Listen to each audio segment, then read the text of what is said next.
स्वर्ग और नरक, इन दोनों के दरवाजे हमारे अंदर ही है और इन दरवाजों पर हमारे द्वारा दी गई दस्तक ही हमें स्वर्ग या नरक की ओर लेकर जाती है। और ये हमारी अभिलाषाओं, हमारी इच्छाओं पर निर्भर करता है। और क्योंकि हमारी अभिलाषाएं, हमारी इच्छाएं मिलती जुलती है, इसलिए हमारे स्वर्ग और नरक भी मिलते जुलते प्रतीत होते हैं।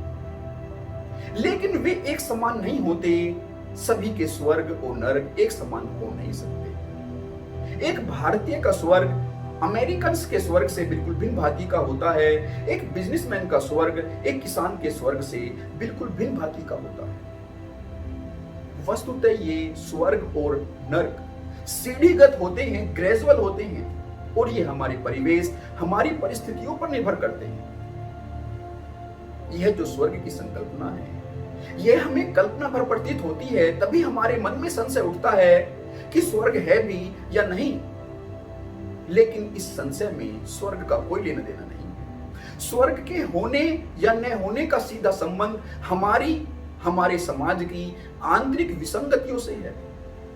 यह हम अपने बाह्य वातावरण में जो भी अच्छा या बुरा देख रहे हैं, उस अच्छे या बुरे के होने में इस विराट समाज की आंतरिक हार्मनी या डिसोनेंस, यह उसी का परिणाम है। समाज की आंतरिक हार्मनी या आंतरिक डिसोनेंस ही अच्छे या बुरे का निर्माण करती है, स्वर्ग या नरक का निर्माण करती है। इसको इस भांति से समझने का प्रयास करते हैं कि यदि हमारे आंतरिक जगत में, यदि हमारे मन के हिस्से एक दूसरे के विरोध में होते हैं, तो बाहर खुशनुमा माहौल होने के बावजूद भी, स्वर्ग में माहौल होने के बावजूद भी, हमें वह माहौल नारकीय ही प्रतीत होता है।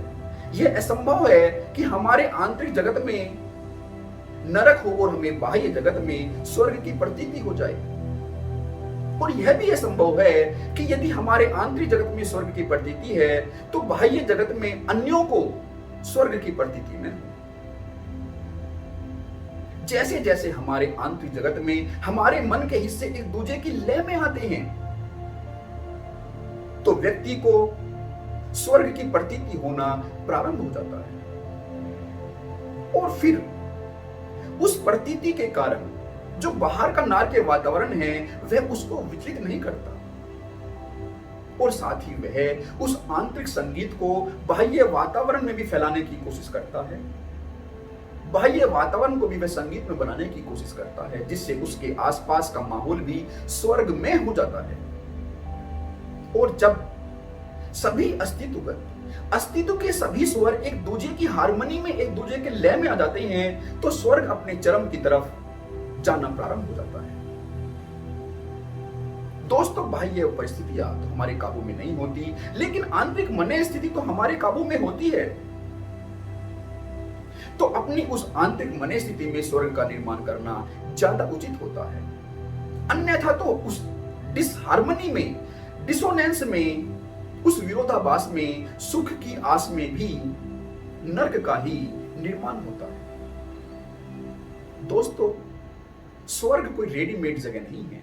उसका निर्माण करना होता है व्यक्ति को, स्वयं को, अपने अपने अनुसार। तभी तो हर व्यक्ति जो चाहता है वो वहां वह पाता है, उस स्वर्ग में। लेकिन वह निर्माण एक हार्मनी में होता है। लेकिन यह जो मैंने अभी कहा कि स्वयं को, तो मेरा यहां स्वयं से अर्थ स्वार्थीपने से नहीं है, क्योंकि स्वार्थी व्यक्ति स्वर्ग का निर्माण नहीं कर सकता।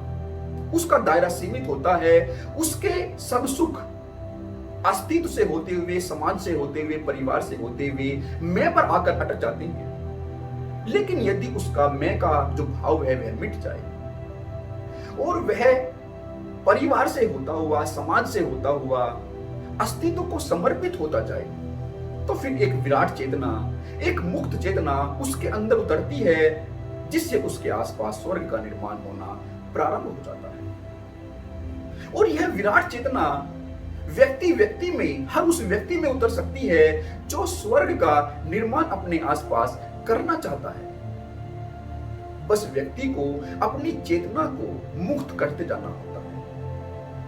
उसे ओपन माइंड से, खुले मन से अपनी चेतना को विस्तार देते जाना होता है, अपने को अस्तित्व को समर्पित करते जाना होता है। जिस अनुपात में उसका समर्पण होता है, उसी अनुपात में उसके आसपास स्वर्ग का निर्माण होता जाता है। दोस्तों, अच्छे लोग स्वर्ग नहीं जाते, वे जहां जाते हैं वहीं स्वर्ग का निर्माण कर लेते हैं। और बुरे लोग नरक नहीं जाते, वे स्वर्ग को भी नरक बना देते हैं। दोस्तों, इसी के साथ मैं आपसे विदा लेता हूं और आपका मेरे साथ बने रहने के लिए तहे दिल से धन्यवाद।